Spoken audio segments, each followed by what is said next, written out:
Here we go. What if healing your trauma wasn't just about talking it out, but about awakening your soul? Join us as holistic psychotherapist and transpersonal coach, Lisa I had it right, and now I'm going to mess it up. Anzaldua Anzaldua. Perfect. Yeah. shares how spirituality and modern psychotherapy can work together to create deep, lasting transformation, especially in the most complex relationship dynamics. Welcome back to Happiness on Tap, where we pour out stories of joy and resilience and hope, one inspiring guest at a time. Your go-to podcast for uplifting conversations that stir the heart and ignite the spirit. I'm your host, Leanne Herron, and today's episode is one you'll want to listen to with both your heart and mind wide open. We're diving into the powerful intersection of spirituality and psychotherapy with the incredible Lisa Anzaldua, a holistic psychotherapist, neurodiverse couples counselor, and transpersonal coach who is transforming lives with her deep and integrative approach to healing. Lisa specializes in helping clients navigate trauma, neurodiverse relationships, and emotional burnout using a therapeutic model that honors the full human experience, mind, body, and spirit. From her transformative intensive to her groundbreaking community experience for partners affected by Cassandra Syndrome, Lisa brings radical compassion, deep wisdom, and spiritual insight into every space she holds. Today, we're talking about what it means to invite the soul into the therapy room, how spirituality can deepen emotional healing, and what it takes to truly thrive beyond trauma.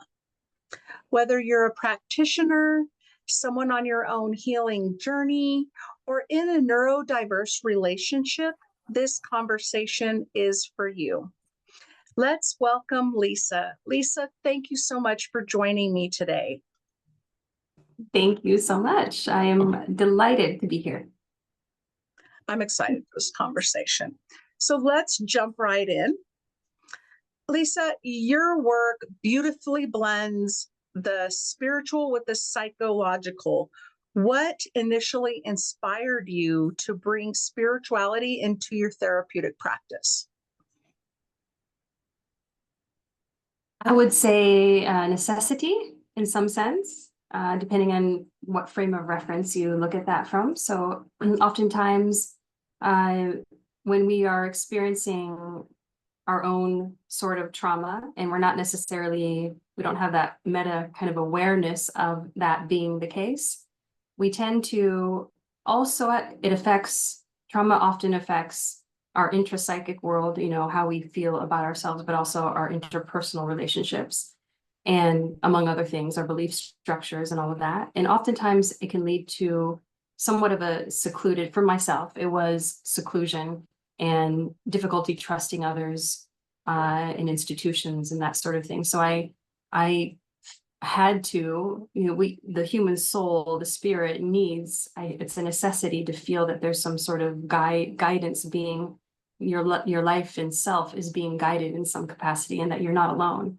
And so I turned to source, and I think intuitively I began to meditate as a way to heal my trauma and practice yoga and that sort of thing, which is very effective somatic work, unknowingly that it was in an effort, or that it was me resolving and healing from trauma. But with that, many people, if you're in that state of mind and you feel you can't trust others and that sort of thing, we turn to source, and we create this beautiful relationship with them, so that oftentimes our darkest experiences actually lead to some of the most profound, enlightening experiences. so I think it started that way. That was your question, yes? How did Yes, absolutely. it? And as you and I Okay. discussed before we started this recording, that was my experience as well. It was coming to Yeah. source, not really knowing what I was doing, but trying to figure it out along the way and really finding what helped me. And that kind of turned into what I can use to help others. And I think that's what brings a lot of us healers together, because we've been there, we've done that, and not only have we done it for ourselves, but we've expanded our education and knowledge so that we can share those tools with others. Yeah, that's right. That's right. It's amazing how accessible it is. It's amazing that our own beingness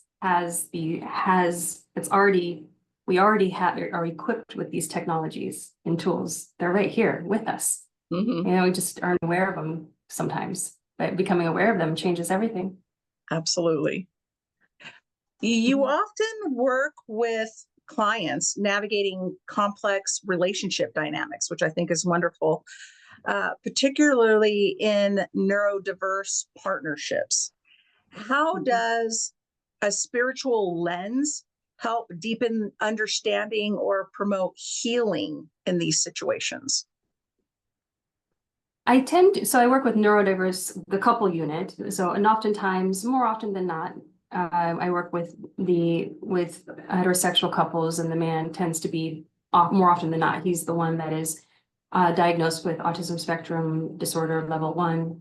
He's on the spectrum, and she's usually, the wife is, or partner is usually the allistic partner, non-autistic, and I work with them in some capacity. To an extent, I consider the whole being, of course, in that repair and process for developing, learning tools for communication and that sort of thing. But more so where I bring spirituality in is with respect to how I support the women. I also run, I think you mentioned the Thriving Beyond Cassandra Syndrome group. My point in saying that is these, and I'm going to say women, but this is for men as well, who are in this dynamic. They often come to me after years and years of being in a relationship that they couldn't understand because neither partner was aware of ASD being part of the equation. And so at this point, what that has done is created tremendous internal wounding, emotional wounding for both partners. And they've both built up these brick walls and defenses and other things. Part of the healing process, I tend to work with both, but more so with the holistic partners. Part of that healing process is there's a framework that is required because they find themselves intimately attached, neurophysiologically attached to their partner. They've been with them for often 20 plus years, not always. They have a family together. The pattern is so familiar to them. In an effort to understand the relationship throughout the years, they actually have lost their sense of self completely. And they're usually experiencing psychosomatic illness. And this is when they come to me, and their nervous system has been so dysregulated. They experience ongoing traumatic relationship syndrome, essentially. And this isn't just for the allistic partner. The ASD partner is also having his own or their own experience of trauma as well within the dynamic between the two because of the dynamic. And so I work with them in recognizing, so what do we do from here? We tap into heart-brain coherence so that we can see things clearly. We rise above the maze of what has been, because you were in it. It's so confusing. And now we have a bird's eye view of what's actually happening, the actual, what is actually happening? What do you have actually to work with here now that you know this? And then we go back and I do a lot of trauma healing work. So what that means is essentially, there's various ways of thinking of this. Is from a spiritual lens, it's recalibrating, rebalancing the energy centers. We could think of it that way. That's just a concept. It's a way of thinking it, because these are areas of consciousness in our being. And we can use spiritual, coming back to your question, we can recognize that we have to heal on the subconscious, on the emotional body first. And then once we do that, we can heal on the subtle body, the thinking, belief systems, perspectives, the meaning we're making out of things, the narratives. We can explore that realm of our being. And then we consider the behavioral modifications and changes. So we have to start with the emotional body. And in that emotional body healing process, it is very spiritual, because what you're doing is it depends, let's define spirituality too. I think that can be so big, but spirituality is essentially who we are. You know, there's a bit of a conundrum that we always find ourselves in. I think the human experience is such that it's this dichotomy between the ego construct, which is the identification of self, of roles, of accomplishments, etc., the narratives, the conditioning, all of the belief systems we have that formulate this concept of I. And then the ego structure built around that in protecting and maintaining that status quo. It dictates our behaviors, etc. And then we also have this side of ourselves, which I actually realize now is not two sides of, it's actually one continuum, it's one spectrum. One end of the spectrum is that ego construct, the other end of the spectrum is the divine. It's all one thing, it's all the divine self. But it's experienced as the experience of being connected to something bigger than the self, being an extension of that, and also being one with it, and a sense that you're being held and guided by the universe. This is where we experience serendipity and all those beautiful things.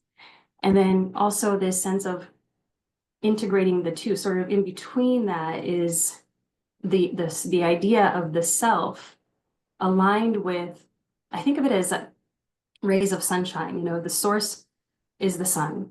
We are extensions of source. We are those rays. But each one of us is unique for a purpose. There's a reason why the I exists as the I, self, you know? So finding that kind of balance, what is my dharma? What is the meaning of my lived experience? What does source want to experience through me in my expression, my unique expression, is sort of the center point on that continuum. Point being, so to circle back to your question, is we've got these inherent technologies that we are our own natural healers. If we are one with source, an extension of source, we are already whole and complete. We already have it in our beingness and our multi-dimensional aspects of ourselves, the solution, the healing to anything. And so, you know, when we recognize that we have that, through contemplation, through active visualization, through understanding the different parts of ourselves that have split off. And if you're familiar with internal family systems, a brilliant modality to recognize, you know, if I take a client through experiences they've had, even in the context of just their relationship, where there was deep wounding, a sense of abandonment by their partner, complete misunderstanding, isolation, loneliness. And we go to in the alpha state. So we've got this access to theta alpha brainwave states. And in that state, we can access the subconscious, in addition to kind of teetering between the subconscious and the conscious awareness. And we can visit our own selves in those experiences and make peace with what had occurred, you know, identify the lessons, so to speak, but also bring love and light and that which was absent at the time to yourself at that time from your higher self. You know, so, and Carl Jung talks about archetypes. You can step into an archetype of unconditional love. And let's say that there's that part of yourself you're working toward understanding and integrating. And that what you needed at that moment in time was to feel complete acceptance and being held and understood. And that wasn't what was there, but that's what you needed. Now you can allow your higher self, whatever imagery comes to mind, it could be an archetype, giving that to you. And then you step back into you and feel that, receiving that. So we work with these different parts of ourselves through, whether we call that spiritual or just the human psyche. I'm not sure, but it's kind of one and the same, I think. Does that answer your question? I kind of went in a little tangent. No, actually, it's perfect. I think for me, I understand it because I went through it. Mm-hmm. Although I honestly don't recommend trying to do that alone. I recommend Yeah.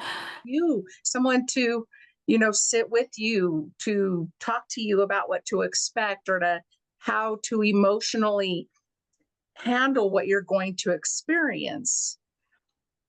And I started, with very simple guided meditations, which helped me on a lot of different levels. It helped me feel safe. It helped me with clarity.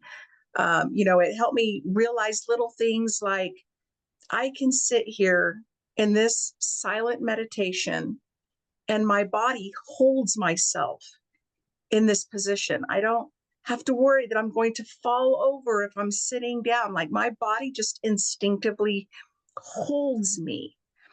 And then as I started to do kind of deeper parts work, I thought I was ready to do those things by myself.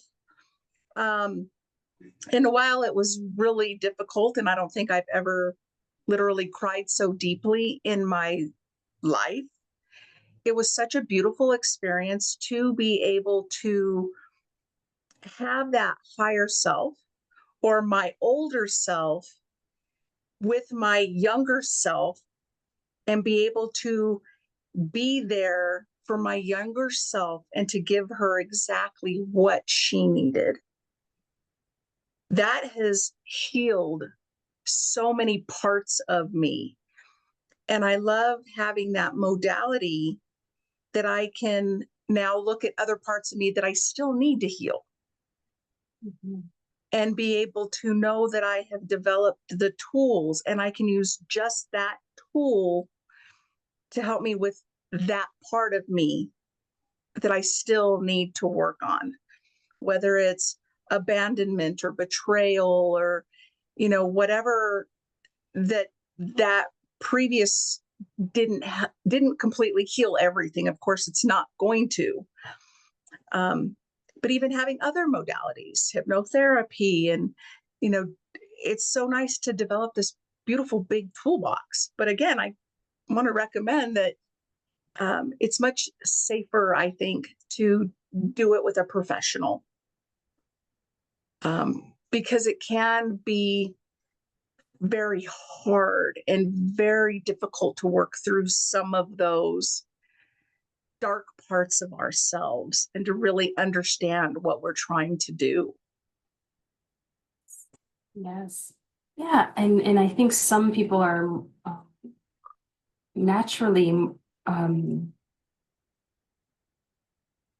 well, there's a reason why the psyche repressed these experiences. So if you are going to an original core wound experience, there are intelligent reasons why the psyche decided to repress that, right? So we're opening that up again. So that's a great suggestion to have guidance through those experiences, because you often don't realize what you might uncover once you start exploring. And it could be surprising to you. Fortunately for me, I didn't have that experience. And I think for you, it could have been more unexpected in some ways. It usually is, because, it's at some point it was subconscious and you're bringing it to a conscious awareness. Mm-hmm. Yeah. And so having that guide, what was that like for you with someone present with you through that? Very different from trying to do it alone. Even though I was doing it through like a guided meditation, it was still me alone in my home in that space without really feeling that somebody was there in case I couldn't handle it. And I remember when I first realized what was going on and what my body was experiencing as far as trauma. And I went to my first therapy appointment, and I like introduced myself and just kind of blew over the conversation and said, I am here because I need you to help me close Pandora's box and just put it back, put the lid back on it, put the lock back on it, so I can just keep going, because I had lived in that state my whole life, shoving it down, until the box exploded and all those things came out. And I wasn't ready to deal with them. I didn't know how to deal with them. And so I was like, just tell me how to close the box. And she just kind of looked at me and laughed. And she's like, that's not how it works. But that was okay. My mind was in one place and it needed to be in another place. But when I went to hypnotherapy, after trying to do the work by myself, I felt much more safe and I had developed a relationship with the hypnotherapist before we even tried hypnotherapy.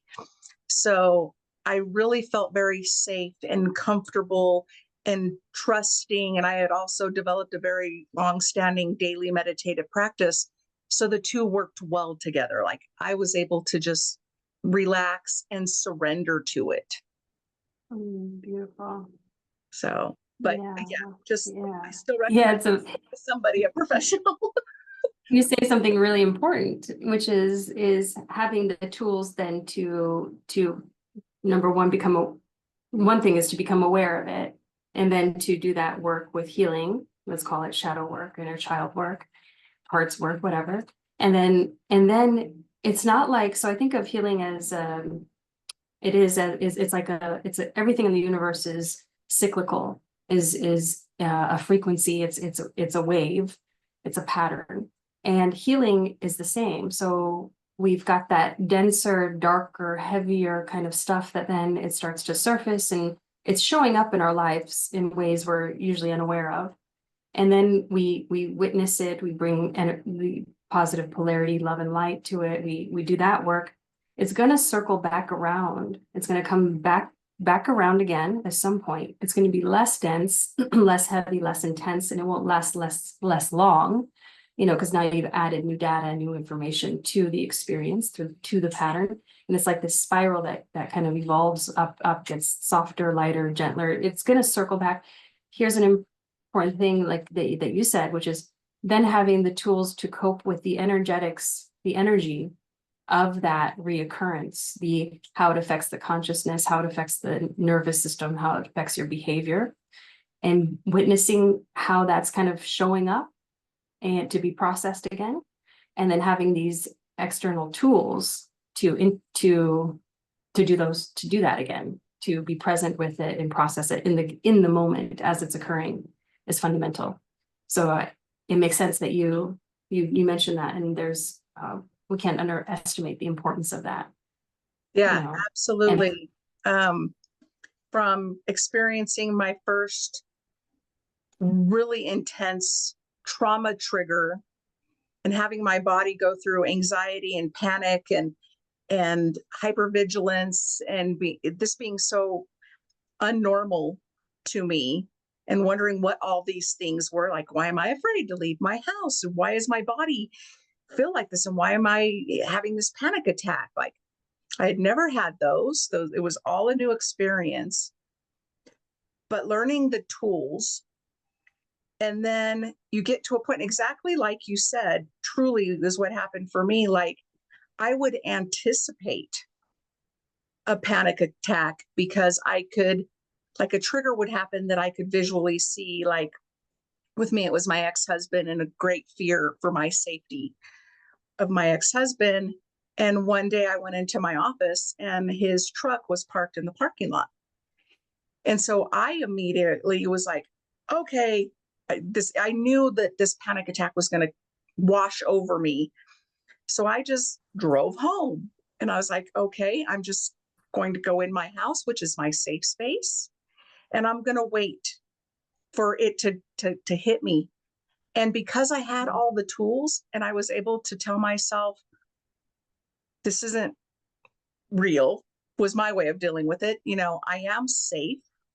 He isn't knocking on my door. He isn't chasing me with a sledgehammer. Like, I truly am safe. The panic never hit. And I just sat there for a few minutes going like, huh, where is it? Like, I expected it, but it never came. And the more I kept doing the work, I was able to really look at it and see that it wasn't going to come. And that just, it made me that much stronger. It gave me that much more power to know that everything I was doing, everything I was learning was that one more tool in my toolbox that reassured me that I was safe. Beautiful. So yeah, absolutely. It does, it may be a different trigger. It may, and this week has been an example of that. But I was able to remind myself of my boundaries, remind myself that I am safe, remind myself that I could say no in situations that would have put me in direct contact with him, that I now hold power. There you go. So yeah, Yeah. beautiful, beautiful stuff. Recognizing your own power. It really is. I think it often boils down to that, because if you think about, it's the vulnerable, it's like that vulnerable part that once felt trapped by that experience, recognize that it's not as vulnerable as it thought. And it was able to see that you have power, there is an agency here, and you're able to, and I also appreciate the fact that, and I think part of that could have been because you had this meta perspective of it. You weren't, how they say, how it's suggested, see it. Oftentimes we have these anxieties, whether this is in your acute circumstance like that or otherwise. And it's the fact that we can't put our finger on it that allows it to sustain itself. But if we think, what is this really about? What's really happening here? We sort of remove ourselves, we take a step back from it and can witness it. We recognize, oh, we're not it, we're witnessing it. And I'm now labeling it as something that allows us to have some compartmentalization and a sense of control and empowerment. Just adding to what you shared there, what you nicely shared. Yeah, that was it. That absolutely is it. Is that knowing in myself that fear, that lack of safety, it isn't the same as it was at a previous point in my life. So yeah, it's a wonderful tools to develop and know that they're there. Like it's like riding a bike for me. I just think, oh, I have all these tools. Which one do I want to use? Which wrench or which screwdriver? Or knowing that if I do need help, that help is a phone call away. Yes.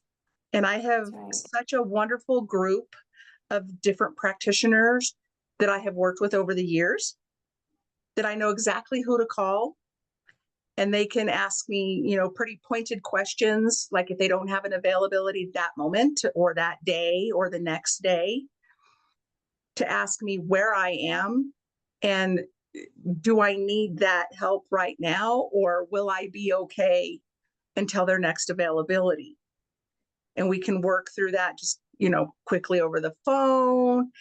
And I'm able to identify those things. So yeah, it's wonderful. Yes. We're not alone. Absolutely. Can you explain what transpersonal psychology is and how it plays a role in your coaching and therapy work? Yeah, so it's really just recognizing that we are not just, there's nothing more, I think, challenging for the human psyche and spirit to think that there's no meaning to this life, to one's experience, that it's irrelevant, and it's just not true. But to operate from that limited space, not recognizing your multidimensionality, not recognizing that there's so much more beyond that ego construct that I described earlier. And so transpersonal psychology is the integration of that realization. And with that, then challenges even become meaningful. And now I start all of my client sessions with the sort of intention and premise, that framework, that this, whatever you're going through, whatever challenge is being presented to you, that's repeat cycle pattern, whatever it may be, this is happening. Let's establish the fact that this is happening for you, in service of you, not against you. Let's stay in that frame of reference as we progress. That doesn't mean that you're not going to express and experience, and I'm not going to validate and witness the feeling of victimization, the feeling of this is happening to me, and the suffering that is present with that. It's not a overriding of that, but it's saying, that your consciousness has the capacity to decide what this is about. Let's see this from a holistic perspective. Let's see this as meaningful. I did a thought experiment with many of my clients with whatever first of all, the world is reflecting back to us what we need to, where we are preventing freedom within our own psyche. The world will always reflect that back to us. So where there's always going to be opportunity for growth for our soul, for our beingness to thrive and flourish. That's what every challenge is. It's about the self. And so we take ownership of that, right?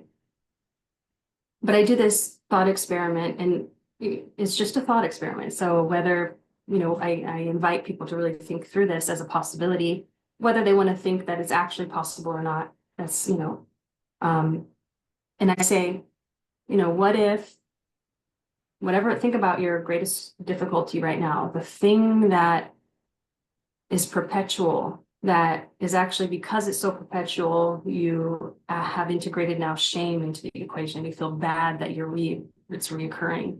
You just can't crack the code, whatever that is. I say, usually it involves other people. And especially this thought experiment is to consider, what if, before coming into, and just what if, okay, just contemplation, and contemplation is powerful. What if you actually assign, so think of that one person or challenge or situation at work or whatever. What if you assigned the people or that person to show up, you're in a soul family ahead of time, you're just pure consciousness spirit. You're coming into this lifetime, and you want that person to individuate in a very specific, that light being to individuate as a human in a very specific way because it's going to force you to wake up and to heal and evolve your soul in some very deeply significant and powerful way. And so you assign that person or those people or that circumstance to show up exactly like that. And so from that vantage point, and I say get as nitty gritty as possible. For me, when I did this, I had been in a state of cutoff from communicating with my mother. Now looking back, I think how obscured from my heart I was in that behavior, because I was reacting from trauma. I was delusional. In that, the source of that cutoff was internal pain and shame, a lot of shame for how she was doing in life and my projection of that. And so I did this experiment. I thought, to the point where I was unable to even communicate with her on FaceTime, I'd be overwhelmed with shame. And I did this experiment, and I thought, wow, I invited her to show up exactly like this, whatever my distorted perception of her was, the judgment, all of the things, to wake me up from judgment, to wake me up to recognize how other beings in our life are pure, pure love consciousness, that they are trapped in their own ego construct, their own unresolved trauma, and they're doing the best that they can. Or, I explored various forms of meaning, and it completely dissolved that energy, that frequency, that energy that kept me distant from her. And I completely we developed this beautiful relationship, and she died soon thereafter. So my point being, that experiment can be powerful. So I invite anyone who's listening to this to contemplate that. I can't remember your original question. I asked you to kind of explain it and how it plays a role in your coaching and therapy work. And you did exactly that. And it made a lot of sense to me because I also have similar trauma with my mother. We haven't spoken in 26 years. And I didn't learn that part of it, the way you explained it. For me, how I was able to get to that point, although we've never repaired our relationship. But for me, my biggest struggle was forgiveness, or the big term forgiveness, having grown up Catholic by religion, and, being able to just forgive and forget and move on. And that just was not part of my psyche. Like I have held on to this. I cannot, forgive her for what she did. Not just once, but over a lifetime. But what I could do is learn to understand that she was doing the best she could. Because I used to, when I would get in trouble as a kid, she would ship me off to my grandmother's. And so I got to spend time with my grandmother, who didn't speak a word of English. So that was already a big obstacle in me spending all this time with her. But what I did learn or did witness was who my mother became because of her mother, and probably who her mother became because of her mother. So understanding that generational trauma, it helped me understand the abuse that I went through, where it came from, because it truly was all she knew. Precisely. And so while I wasn't able to connect to the word forgiveness for her, I was able to use that term for myself to understand and accept that, as opposed to this blame or hate or, all the darkness of it. It became much lighter in me understanding it that way. Understanding is the positive polarity. It's bringing positive to the negative experiences and polarities. Yeah, beautiful. Yeah, and there's something else you said, just to spin off, is I often ask clients with that, when they're in that state of deep meditation, I ask questions when their heart is open. Questions like, name 3 reasons why she behaved that way toward you. Why did she do that? Name 3 reasons. And each of those, and I kind of don't want to say it here because I don't want people to have this as a preemptive script in their mind, but essentially you start to realize it had 0 to do with you, had nothing at all to do with you, and everything to do with themselves, their own stuff that they're working through. Yeah, and so we can let go of the internalized belief systems that spin off from abuse, such as I'm unworthy and those sorts of thinking, those thought patterns. You start to realize I had nothing actually to do with the definition of myself. Anyway, but that's just a side note. Yeah, but absolutely the most powerful thing I think I was able to do for myself. Because it definitely switched that internal perspective of I'm not good enough, or I'm this, or I'm that, or I'm this, to really had nothing to do with me. And that, again, was just that weight was just kind of lifted off.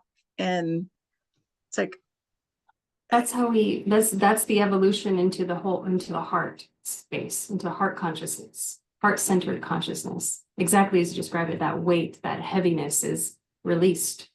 That's exactly the work. That's now you're seeing things from a lens of love as opposed to fear and pain. And we have that capacity. You have that capacity to do that. Oftentimes we don't realize we have the ability to do that. I think because we're so kind of lost in our anger or hatred or anguish or whatever, that we don't see that possibility, or we don't see how we can work through it. And I think that's what stops a lot of people from doing that really deep work, as I'm sure you know, is once they start to feel that uneasy, that that they don't even want to go there. They'd rather just completely avoid it and stay with the single-minded thought that we live within, and how we blame or justify versus acceptance, and how radical acceptance. And exactly how powerful that radical acceptance is for ourselves. Powerful. Yeah, as soon as you start, I think you said something important, is that we think that there's not a solution. We don't realize there's a solution, and the solution is inside of you. So part of the resistance to going there is, if I go there, I won't come back, or I won't what's the point? It's not going to change anything. There's no solution. But the solution is, again, everything is right here. We've got it inside our mind, body, spirit complex. We have our healing right here. Yeah. And that's even like a physical thing. I think when we realize how powerful we truly are in healing ourselves on the physical illnesses, symptomology, it's that deep look inside to see what is causing, the root cause of some of those illnesses is just what we've made of it, or not wanting to address it, or, just. There's often a symbolic correlation to whatever's happening in the physical body. You can bring it out abstractly and symbolically, and see how you're subconsciously doing that same thing that now is manifest in the body, doing that in the physical being. Yeah, that's the metaphysics of our reality, of existence, of our humanity. Yeah. And you talked a little bit about Cassandra Syndrome and the ongoing traumatic relationship stress.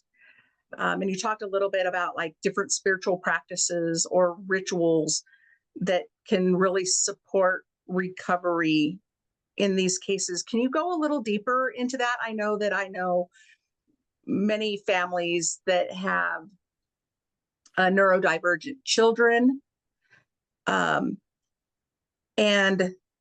or either one or the other of the partners. But I think, what you do after they've spent so many years, just at this point, like you said earlier, that now there's this like resentment, or they've just kind of been like, well, I've tried everything and they're not going to change, or thinking they can change. So please, if you could go into more detail, because I think that not only with neurodivergent couples, but I think with all couples, that is so powerful. Yeah. So first, I guess I think I'll start with the term. It's not an official diagnosis, of course, but I love the fact that we have something to call this experience, because that's how I'm getting the attention of women and men who are in such a unique situation that has been causing so much suffering and pain for both people and for themselves. And now they hear this term and they think, okay, what is that? And then they start to connect the dots and see, oh my God, I'm not alone. This is actually, I'm not losing my mind. What they say is, I'm not going crazy. I realize I'm not going crazy, and that I'm not alone. And so we cannot underestimate the healing power, first, of validation feeling that sense, when you hear someone say something that is so kind of deeply in your human experience on a daily basis and in affecting your psyche and in your behavior for years and years and creating so much turmoil and confusion, and someone actually just like says something and highlights your experience from a sort of a meta perspective, it's so beautiful, and it's a gift. So I know the therapeutic community is saying now, it's not neuroaffirming to call it Cassandra syndrome. I disagree. I think it's important to affirm both people, both parties. And if this is something that has been able to get the attention of these women who have now, I've worked with hundreds who have massively healed in so many transformative ways, it's also improved their relationships in many of these circumstances as well. Not everyone continues in the relationship. Some gain clarity and decide it's not for them, but my point being, it's the impact has been positive and effective. So I'm going to stick with that Cassandra syndrome term, even though it's not the best, until maybe someone else or myself creates another one. But point being, it's called that because oftentimes it ties back to the Greek mythology where the goddess wasn't, no one believed her. And this is sometimes the case for people in this relationship dynamic, that they share. The autistic folks, unfortunately, they had to, and it's unfortunate, they had to develop these masks to function in a neurotypical world. It's unfortunate they couldn't just be themselves all the time, but they've developed this mask, let's call it, so the outside world doesn't see what the person who's in relationship with them sees and feels and witnesses. So no one believes him or her usually. So that's where the term comes from. So essentially, sorry, let me come back to your original question please remind me. How does your spiritual practices or rituals support recovery in that case? One thing I'm hearing is just identifying, naming it. Mm-hmm. Yeah, naming it. Yep. And then from there, and so then what do we have? So now what, right? Usually it's like, okay, now what? Okay, now you have the framework, you know what it is. Awesome. We have to accept, this ties in radical acceptance. We have to accept that oftentimes that our partner resists change. It's part of the spectrum experience as a non-neurotypical person, is there's resistance to change and there's resistance to self-awareness. I don't know if I could properly say resistance, but it's usually it's not as if, okay, now both people know, and now the autistic partner will jump right in and be on board with, using the tools and doing the healing work again, because he has, or she has, a completely different frame of reference. He's integrating information and emotions differently. So it's not the cure isn't in the knowing, so then we have to accept the Cassandra woman. Let's just, for lack of a better word, I'm just going to say that, even though it's not appropriate necessarily to just say the Cassandra person, but to simplify things, I'm just going to say that. What do they have to work with? All they have to work with, they can't control the other person. There's got to be a surrender to that. And now they have just mind, body, spirit to work with. They have the ability to reclaim themselves because they've absolutely lost themselves in the relationship, trying to understand its nuances and bizarre, sort of, in their experience, bizarre interactions, the feeling of being abandoned, lonely, all the, and then in that experience, having these parts of themselves show up that they feel shame about, because at some point, after standing on their head upside down, trying to explain things that they need or want, or to function as a unit, as a couple, is ineffective. They feel betrayed, they feel abandoned, and that then turns into anger and rage. And then they become this person that they themselves don't understand or know. And then shame is added to that. So it's like they're feeling this influx of emotions and having gone through these. By the time they come to me, usually they're at that point where there's now just this protective wall they can't, their nervous system responds to their presence of their partner in a very negative, unhealthy way, right? So that's where they're at, right? So what to do from there? So it's like, come back to mind, body, spirit, come back to that regulating your nervous system, come back to integrating the different parts of yourself, come back to recognizing you're not alone, community, but also not alone in the universe.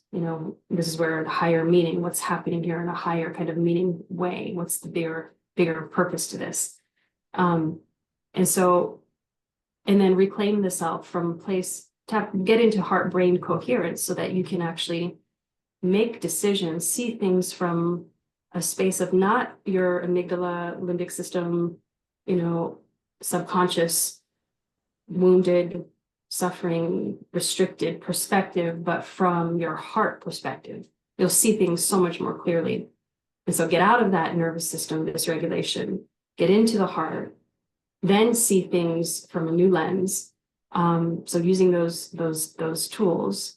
And then from there, reclaim the self. Let's focus now, shift the focus from the external and the situation and the partner, and let's turn it back in toward yourself. And how are you nurturing your well-being? Explore the 6 domains of human flourishing, identify your needs, identify your highest values.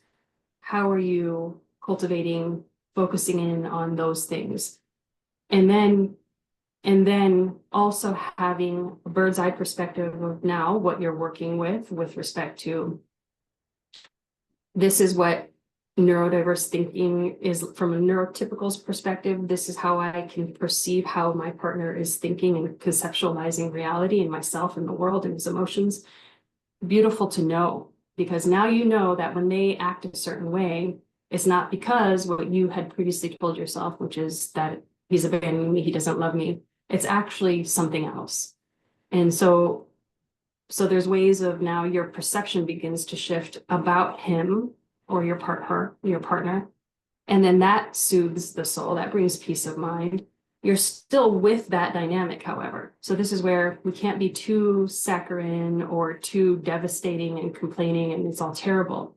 We've got to be centered in reality, but also the reality of your capacity to, to work with the developing your core true self and allowing that to dictate how you move forward and engage in the relationship. Yep. Does that make sense? Yeah. What I really love about it is that it can help so many relationships, just relationships as a whole. So from my perspective, I was a caregiver. I was a mom. I did put 100% of myself for everyone else. My friends, my family, my bosses, my animals, all of that. And then at a point I had to go to a full-time caregiver. My ex-husband got addicted to opiates through pain management. And I developed that terrible resentment. Like, I just couldn't understand why he couldn't do things, why he couldn't just get off the couch, why he couldn't go back to work, why, and it's all in your head and your belief system and your frustration and lack of knowledge, lack of education. I didn't know, I didn't have a book to explain to me what he was going through. And because I had my own energy and my own beliefs and my own anger, when I would try to go with him to his doctor's appointments so that I could either understand it or explain his behavior at home versus his behavior in front of a doctor, because he'd go to the doctor and the doctor would ask him that, how are you doing today? Oh, I'm fine. And I'm like, wait a minute, he's not fine.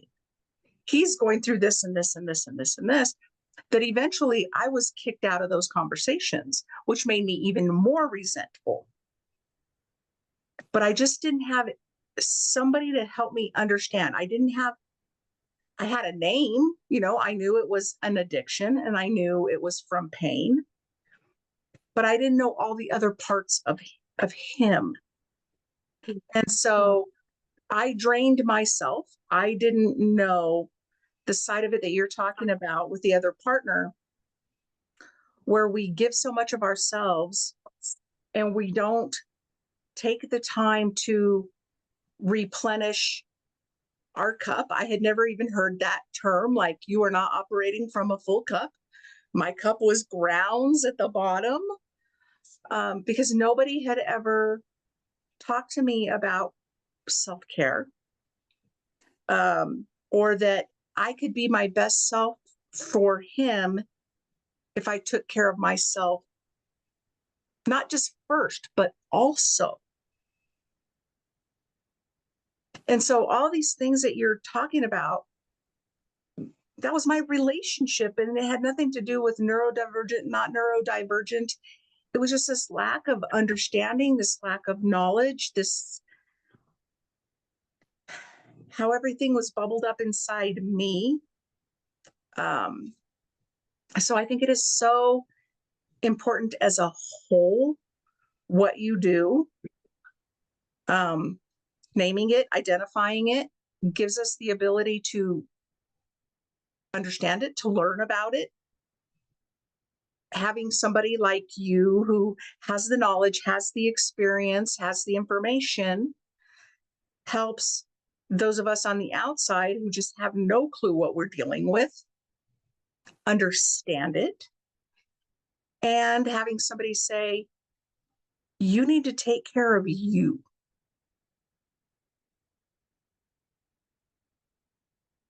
It's amazing how, I love that you say that. Our greatest gift to humanity, our immediate family and the humanity at large, anyone we interact with, is our happiness. That's the greatest gift, and our well-being, because think about what the opposite of that brings us to certain states that then we project, we judge, we engage in others in the world in a way that we think might be loving if we, or we know isn't, and that sends negative energy out without realizing it. But also that self-sacrificing it's a paradigm, right? Like we learned that to be a good person or to receive acceptance and love, which we think we depend upon from others instead of source. And I invite us all to just accept the fact to just rely on, just be concerned with source loving you and appreciating and valuing you, and not people, because everyone's going to have their own lens of perception. There's no way we can. But back to, so we developed this idea that to be worthy in the world is to self-sacrifice, that's actually we think that's we associate that with goodness. It's actually not. It's not. It's also what it is you've been given this divine gift of beingness, of existence from the Creator, and you're deflecting that expression, you're inverting that expression by focusing it in on self-sacrifice for the sake of others, when oftentimes too, that all that, because of the human being, the way the psyche is, there's non-duality. There's not black or white, good or bad. What starts to happen is when we start to repress, then the being is whole and complete. It has all aspects of characteristics and that could possibly exist in human expression. We have it all. And if we repress certain aspects, that's what the personality is. If we repress certain aspects, it's going to result in projection, judgment, resentment. So we think we're doing good. We think we're being altruistic. Self-sacrificing is good. What we really need to do, and it's not, because it's going to show up in other ways, or psychosomatic illness. So instead, think of it as giving. Am I in a state of receiving and giving? That's the natural laws of the universe. If I'm going against the natural laws of the universe, I'm taking in the name of the false name of giving, of self-sacrifice. But we're actually, I don't want to go into that too much, but we always ask, am I in this balance of giving and receiving? And if not, you're going to be repressing things that then are going to manifest in ways that aren't in your highest or for the benefit of others ultimately. Yeah. Mm-hmm. And there's a lot in that. Yeah. There's a lot in that. Yeah. A lot of not knowing how to receive because you've only Yeah. known that one, Yes. the give and give and give. And Actually uncomfortable to receive. Isn't that amazing? I hear you. that would Yes, be it's a lot of years, but that part didn't come until after the self-love part. self-love. It's everything. So, the relationship ended. I spent 3 years learning to love myself, learning who I was, learning what I wanted, what I needed, how to feel those things for myself, how to truly love myself so that I wasn't looking outside of myself for that love before I ever got to another point where I was willing to open myself up to love another person again.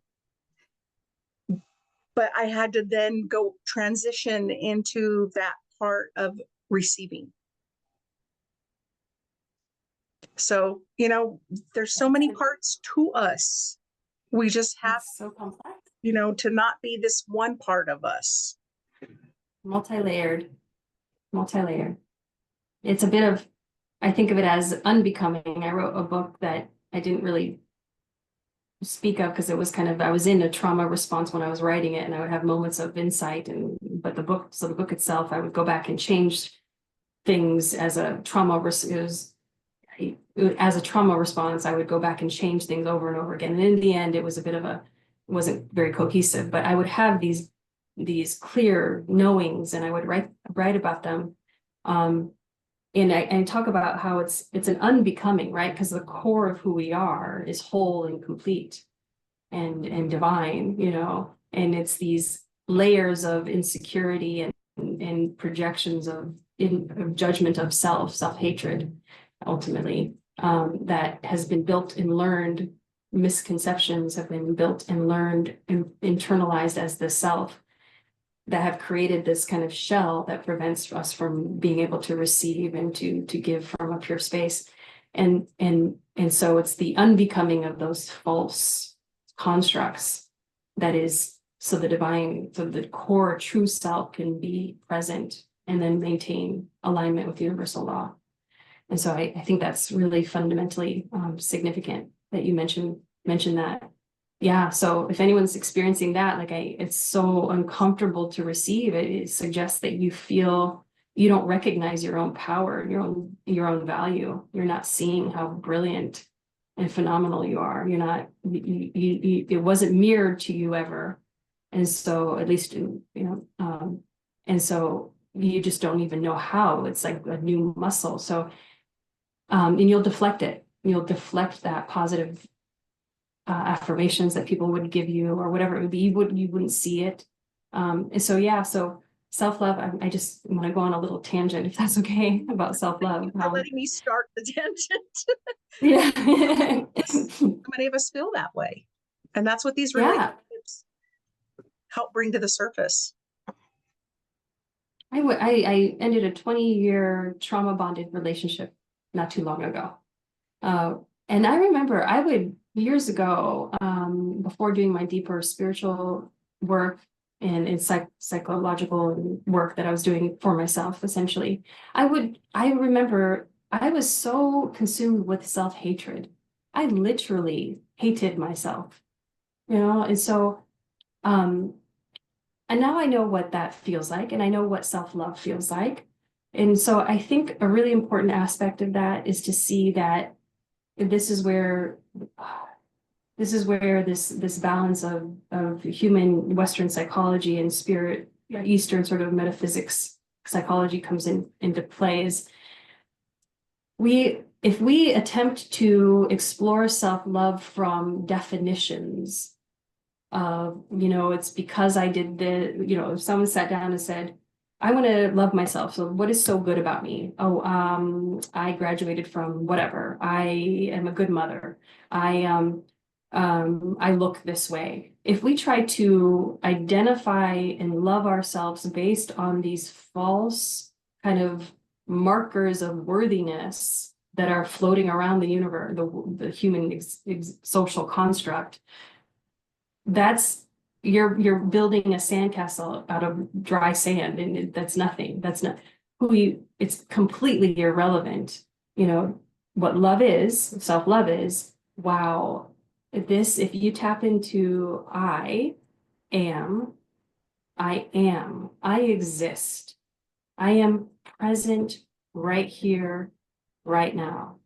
The divine creator, creation itself wants me to be here. This is a gift. Life is it's a gift in this experience. And so it's more of recognizing yourself as an extension of the creator, of source. He or she, it, the energy of whatever, however you want to conceptualize that, is within you. The kingdom of heaven is within. That the creator is right here. You're a vessel, an expression of that. And to honor that, I think is the highest thing that we can do. So it's, yeah. So I think that's a good starting point. It is. We are not our accomplishments. We are not our job. We are not our role. We are so much more than that. And yeah. Yeah. Yeah, if you really go in deep within, you realize that you're pure emptiness, consciousness, awareness. When you really go deep within, you start realizing those are all just narratives and labels and experiences, and that's it. Not that they're not meaningful. And again, back to what I was saying in the beginning about the spectrum, what is that unique spark of what is, I'm going to leave it with this. What is the divine wanting to be experienced through you? Think of it that way. So think of it as you go about your life and you do things that are in alignment with you, integrity with your highest values and with what you love. Notice that you're giving that to source as a reflection. It's witnessing those things through you. And so you're rather, you can kind of choose, do I want source to experience this mirrored through me in this beautiful experience, or do I want source to experience this heaviness and this perception of fear, and sort of make that decision. You can make that decision moment by moment. If you think about it being your perception being a gift to a return gift to the creator, so that it's experiencing that unique experience through you, is a good starting point too. I like that. I like that a lot. We forget that. I think maybe as a child, we still have that, but as we progress through life, we become a sum of our parts, what we have accomplished, and meeting those milestones in life. And we separate ourselves from all of that so easily. But it really, when you come back to that, it's just like that. It's like cracking open an agate, and all that beauty just comes out, and it's like, oh, that was within me. That's always been within me. Thank you for, isn't that the best feeling? And sharing with me and with our audience, because it is such valuable information that people need that reminder. Yeah. I know it's hard to do when you're in the midst of a challenging circumstance. that can be so scary. You know, if you think about it, it's usually fear. It's either love or fear, right? That we're in that frame of mind. Fear is so all consuming. It feels so magnetic. It feels so real in the moment. So it's hard to step out of that and see the bigger picture, which is where breath work. I can't underestimate the power of breath work. And Absolutely. Wim Hof, I'm not sure if you've done Wim Hof breath work technique. I didn't even know it was that when I was doing it. It was guided. But boy, does that bring you out of your dysregulated amygdala and different parts of the brain that your sort of neural networks are kind of overdrive working within, that keep you kind of confined to that state, whatever that state is, fear, anxiety, whatever it is. Do some 10 minutes of breath work, profound, really powerful breath work, and you can start to see things more clearly. And yeah, so I invite anyone to practice that. Yeah. And that's usually when somebody, like if I'm on a podcast or I'm talking with somebody and they ask for, you know, 3 simple things, or what is one simple thing that someone can do to change that state of nervous system dysregulation. And that's going to go into our next topic of conversation. That's always my answer, is breath. You know, your breath is, you can do it at any time. It is our most valuable resource. It's free, and it is the most underutilized tool that every single person has in their toolbox.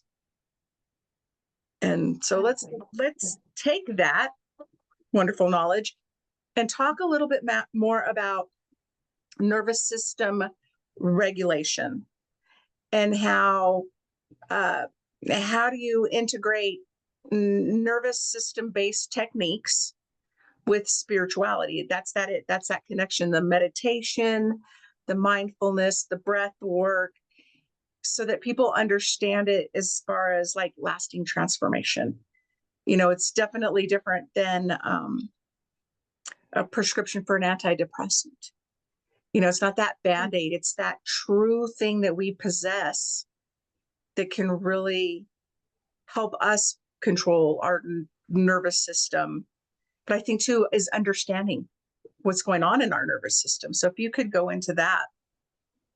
Yeah, I'm trying to see how to answer that with respect to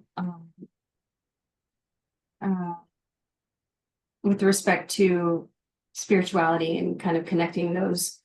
I think that if we recognize that the function of it's like the one thing that when we gain control over that, it's because it's kind of the overriding program. It's the thing that predicts how you'll perceive and feel in any given moment. And so if you just recognize that that is what you're always going to be working with, it kind of brings your focus back to things that will allow you to recalibrate. And so I'm not sure how necessarily I could speak of this with respect to spirituality necessarily, but we have this ability for active imagination. We have this ability to connect to different parts of ourselves and to reflect upon them. We have the different brainwave states that we can go within and internally and activate and resonate with through sound wave or music, or breath work even. We have the breath. We have, I suppose, is just recognizing that, as we've been sharing all along, that we are completely capable of doing what is necessary to calm the self, which is essentially getting it out of the state of fight, flee, freeze, or fawn. You know, so because when we're in that state, we can't see anything beyond survival in that moment. And we think that that is real. We think that there is no other way to. So how do we get out of, when we're consumed by a perspective because our nervous system is in a particular state? How do we see outside of that? it's very hard to do when you're in it, because it's like being in a fish. You see it only from that lens. You don't see that there's another way to see it. You can't. Mhm. And so as soon as so I could think of it as, we can think of it as the more myopic and confined and restricted our reality and our perception becomes, the further from that spectrum from spirit we are, so to speak. It's all one, same. But we know then that in order to find that balance on that spectrum is to first start with working with the nervous system, so that you can gain a broader, truer perspective, because you're not seeing reality in those moments. Truth is the highest sort of spiritual thing, is what are we, when you see the truth of things, there's so many things that we have no clue are happening in the present moment, that are life is sort of lifing us, we're being lived. There's so many vantage points that we are not aware of, and the broader that is, the more awareness you have, the more attuned to truth you are, the more restricted and confined it is, the less true you're seeing, least truth you're seeing. And so from that lens, I suppose, is where I'm saying that you can work on that first, so that then you can expand your perspective of what's actually happening to the best of your ability. Yeah. Yeah, I And your like place how you within that. explained it earlier, kind of like a bottom-up approach, but not necessarily a top or a bottom, but just work on this first, then work on this, then, and everything. It's like putting together a puzzle. Do the edges first, then work your way in. It gives you a road map. It gives you that knowledge, that education, to that understanding. Just for me, even learning like the biology of trauma, like what my body was going through from trigger, through the sympathetic and parasympathetic, just seeing that my body had been going through this up and down and up and down, but I was never able to get back to this calm state until I learned more about it and learned how all those modalities and understanding really helped me look at the big picture. Yeah, well said. Mm-hmm. Yeah, it's quite crazy and so powerful what knowledge is, just knowledge. Yeah. Because when I was in it, like you said, I couldn't see outside of it. Like I was in severe brain fog. I was in severe memory loss, so bad that I couldn't remember faces and names, or I could remember I knew a face, but I couldn't remember where I knew that person from, even though we had worked together for 15 years. Wow. I couldn't remember things, that everyday things, like I should know this. Why is it gone? Where did it go? And so for me, education was the most powerful part of that, because I thought, honestly, if this is my new norm, if I'm going to be stuck in this state, because that's all I could see, if I'm going to be stuck here, if I'm going to have to live here, I need to learn as much about here as I can, so that I can create a new normal. Instead of fearing my new normal, I wanted to learn how to control my new normal. And I started with the basics. And for me, that was rebuilding my vocabulary, because my brain fog was so thick. My vocabulary had become very limited, and I wasn't able to verbalize what my body was experiencing. Like those words were just jumbled, or I couldn't find the word. Like, I know what it is. We all have that moment where we think it's a senior moment, like I forgot where my keys are. But it was so much deeper than that. It was literally like a blank space. Yeah, I suspect that many neurodiverse people feel that way. Yeah, I've heard it I described can that way. absolutely understand that. So for me, the only thing I could control was what I could learn. And even though I feared, like at that point, I was considering going back to school to get my certification as a coach, but my fear was so empowering me that I thought, well, if I'm going to learn this, how am I going to remember it? Like nutrition, like how am I going to remember this so that I can help someone?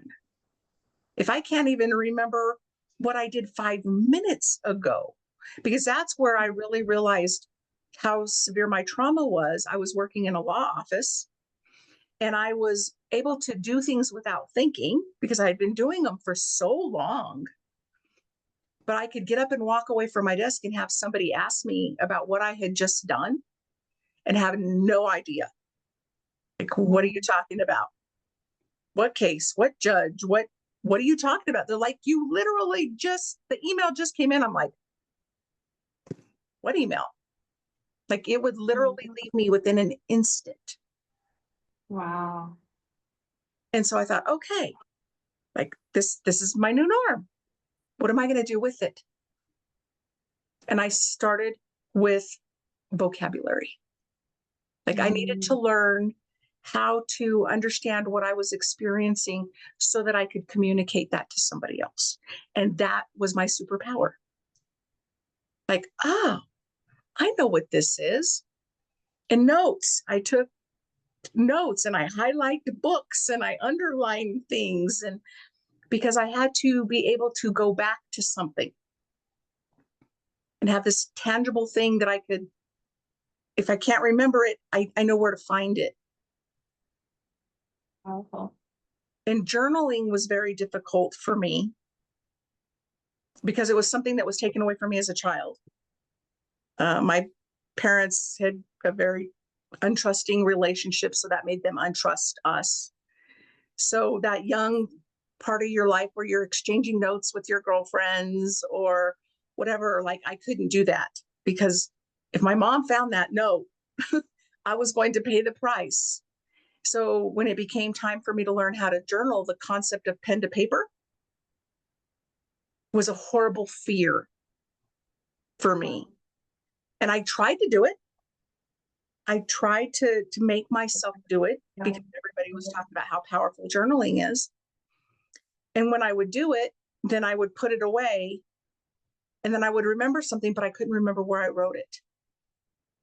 And so it was like, where's this notebook? Where's this piece of paper? I know I wrote it down, but I couldn't access it. So it went from mastering my vocabulary to knowing that the one thing I could rely on for myself was having a laptop with the ability to search. Search. I could search a term. I could search a thought and be able to find it. So for me, all that was just more power in my life. I was regaining what I thought I had lost. And as I developed all of that over time, I got my confidence back. And as I got my confidence back, the clouds separated and the memories came back. And so, it's finding those things that was so powerful for me. Beautiful. Beautiful. Yeah. What a journey. Incredible. We'll cover a couple more things real quick. What are some common myths or misunderstandings that people have about mixing spirituality and psychotherapy? And then we'll have one more question. I think it's just the being, born and raised in intergenerations, that are present here is just this idea, this false idea that we are not, that mind and body and spirit are not all one, are not interconnected. This compartmentalization is as if the mind doesn't influence the body and the body doesn't influence the mind and our spiritual reality doesn't influence both, or the metaphysics, I should say, of existence and universal law doesn't affect into affect both of those things and vice versa is beyond inaccurate. It's such a fallacy, but we've created institutions and processes designed on that falsehood, but that's not the case, that it's separate. And so I think we're just in that, unfortunately, in a paradigm of that being the normal and true, the separation, and that we've forgotten that it's all connected, number one. So just the idea of that, many people, I feel like they think of psychotherapy as, here's a top up, I want to resolve this problem from top down. This is the problem that's on the surface, on the behavior side, let's just change it that way. It's not going to last. It just doesn't last. We can attempt to do it, but why wouldn't, if that were the case, wouldn't everyone just be doing that? Just saying, I want this to look differently and I want to behave differently. We would all just conform to what we think is the highest and best good from our behavior and be the happiest people ever if that was the case. It's not the case. So it's we forget too that, so there's a link. Spirituality, when I say spirituality, I mean that in the sense that there's something bigger than ourselves guiding and protecting our lived experience, and that there's meaning, and that even a respect for our ancestors and devotion to this concept, to this experience, to those things. We forget that is very protective against depression. There's a direct link to depression and lack of meaning, think about this.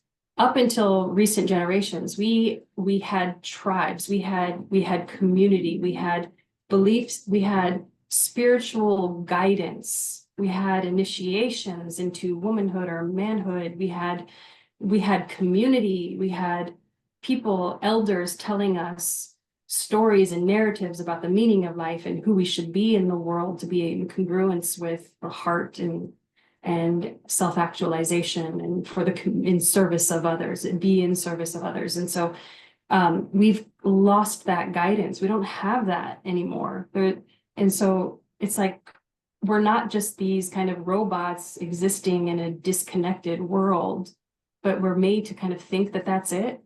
And that is deeply anxiety, depression. I mean, my goodness, of course we're going to have those experiences if that's what we think is true. And so, yes. So point being that it's time to return back to the multidimensionality of our beingness and tap into those truths to find solutions in our present circumstances and challenges. Yeah, that's wonderful. Lisa, what you do is so truly inspiring. I know there's so many more conversations I want to have. We will definitely talk about having you back to go in more detail on some of the other things you do. I know that you have some free gifts that you would like to offer to our audience, and we will you can mention those real quick and we'll make sure we get them into the show notes for people, but also tell people how they can connect with you. Yeah, so they can connect with me.